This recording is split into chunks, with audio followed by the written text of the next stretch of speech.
Lesson 29, for each loops. Well, the for each loop is a brand new loop that's new to object-oriented programming. So if you've had BASIC before, you've never run into this. This is something that you'll first encounter in VBA. It allows you to loop through each item in a collection. For example, each worksheet in a workbook, or through each cell in a selection. The loop control variable here is not going to be a single value that holds a number. It's going to be an object variable, and all of the properties, methods, and values associated with that object are available to you in that variable. This will be easiest to understand if I show you some examples, so let's get started. All right. Common problem here. I have some data over there in column C, and the data is all in capital letters. And I'd like to convert that to lowercase. So of course, we could come over here and say equal proper of that value and double click the fill handle to copy down, and then right click the border and drag right and say copy here is values only and delete the original data.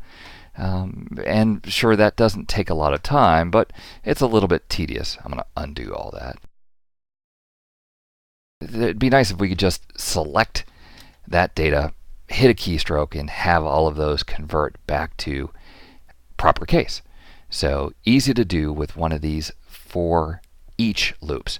We're going to say that the person running the macro has selected a range, and we're going to loop through each cell in the selection, repeating some action. So let's take a look in Visual Basic here.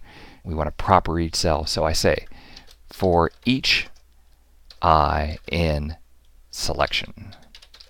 All right, well, I is not very descriptive at all, and so I'm going to change that. I want to give it a real name here for each cell in selection, because that's what we're going to get. We're going to get cells.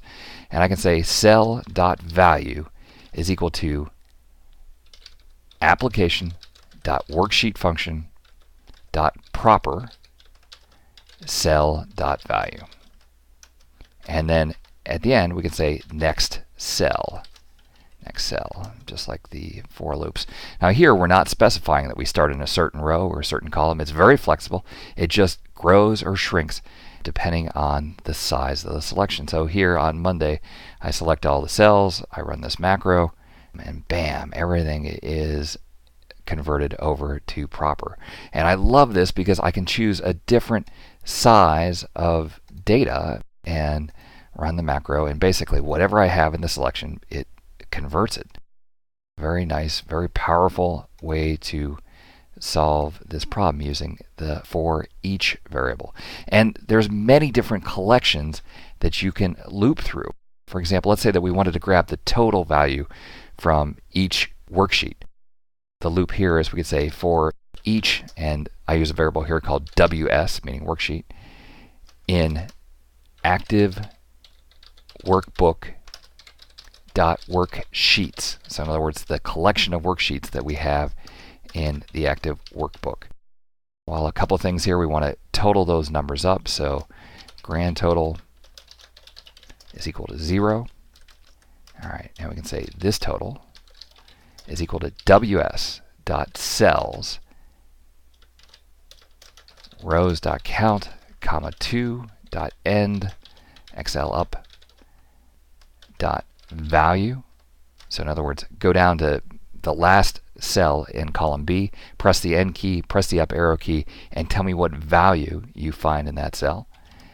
And I can even say this sheet is equal to ws.name. I have all of the properties associated with that worksheet. And so I can start to build a couple of things. One thing is the grand total. So grand total is equal to the old grand total plus this total. And I can even build a nice little message here. So the message is equal to the old message, ampersand, this sheet, ampersand, total is, and then a $, ampersand this total. And then I want to put a carriage return in each message. So we have something called VBCR. That's a carriage return. And we'll let that run. At the very end, we're going to do a couple of things. We're going to change the message to say message equals message ampersand grand total is ampersand grand total, and then we'll display that message in a message box. Message box, message. All right, so what is this going to do? No matter how many worksheets we have, Monday through Friday, it's going to go grab the value from the last cell in column B. It's going to build a little message that reports this sheet name and their total sales, and then finally put a grand total. So let's try this. We'll run this macro. Very quickly loops through, builds a nice little report here showing me the Monday, Tuesday, Wednesday, Thursday, Friday total and the grand total. If there were 50 worksheets here, this message would automatically expand to show me all of the worksheets. So great if you don't know how many worksheets you're going to have, but you have a lot of similar worksheets, you can loop through all of those. Let me show you one more, and this is a common problem that I run into all the time. I'm going to switch out to Internet Explorer here. I found some great web page that lists a whole bunch of items, and I want to be able to have these in Excel. So I Control-C to copy from Internet Explorer, and then I come back to Excel and I Control-V to paste. And what's happened is there's a hyperlink in each one of these cells. And if I hover, I can see what the name of the worksheet is, but I really want something better than that. So what do I have on this worksheet? I have a collection of hyperlinks. I bet I can loop through all of the hyperlinks. So let's try that. We'll say for each, and I'm going to use HL to stand for hyperlink, in active sheet dot hyperlinks. Beautiful. And we'll say next HL. Now I'm going to put a little dim up here. I don't work with hyperlinks enough, so I don't know enough about the properties. So I'll just say dim HL as hyperlink. And now the IntelliSense is going to work. So I'll say this URL is equal to HL dot perfect address. And now that I know that information, I'd like to write it to column B. Unfortunately, the hyperlink is not necessarily going to happen in order. So I can say hl.parent, parent is the cell where it lives, dot offset, no rows, one column, dot value is equal to this URL. All right, not positive this is going to work, but let's just try it. We'll click run, and beautifully I now have the link, text in column A, and the actual HTML file in column B. Solves a very common problem. We now can run web queries on these, start to pull all of this data into Excel, or even just have a nice directory of, this is the link name and this is the link where it goes, by looping through all of the hyperlinks in the active sheet. The for each loop, very, very powerful for looping through all items in a collection. You can think of all kinds of things. You can loop through all of the open workbooks.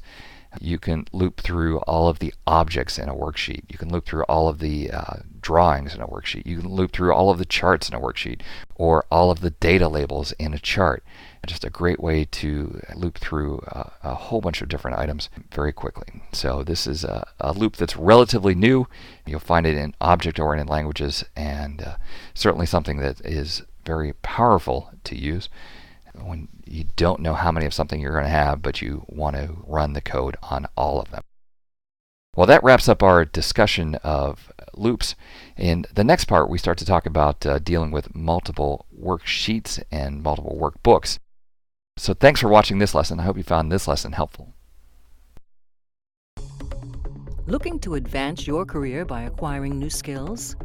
Tired of expensive off-site training programs? Wish you could learn from the best instructors in the industry? Look no further than live lessons. Self-paced, personal video instruction by the world's leading technology publishers. Each live lesson comes with a DVD featuring 3 to 4 hours of instructor-led classroom training, sample program code that allows you to work along with your personal instructor, and an example-rich study guide. Live lessons allow you to watch the entire course from start to finish, or navigate directly to any of the individual lessons. You'll literally watch over the shoulder of your instructor as he shows you how to build state-of-the-art applications. Live lessons, the power of the world's leading technology experts at your fingertips. To learn more, visit mylivelessons.com today.